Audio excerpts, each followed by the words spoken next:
seWickney Uchivaro seWickney Uchivaro vabuditsa a source of income yavo kunobva mari, one of them, kwete kuti masources ese varikutaura one yacho.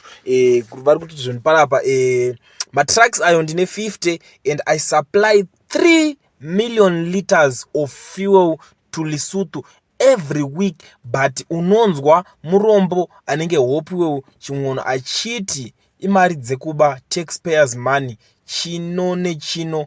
Very stupid. It's not my fault that you are poor.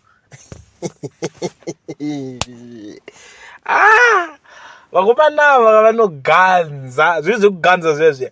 But honestly speaking zvangu inini ndakatarisa munhu akaita saHope weching'ono handingamuone kunge ari poor, cause tikatatarisa kuti munhu anonzi ane imba, anoona imba kuchisipiti, wotarisa kana type yemota yaari kudhiraivha, type yelife yaari kudhiraivha, according nelevel revanhu vazhinji vakurarama muZimbabwe munomu, hatingambomuise kusaidi kuvarombo, but according nelevel revanhu vari kutaura zvemamillions vakaita sana Wickney Uchivaro, iye hake Wickney anogona kumuti murombo sezvaari kutaura achizviita iye. So akutaura kuti inini 50 matracks aya mozotaura kuti inini ndinoba ndichitosupply 3 million efuel. Mukomana uyo ariko futi kana kurodhi ariko futi anogadzira rodhi, matenda erodhi asina kuzvitaura zvake.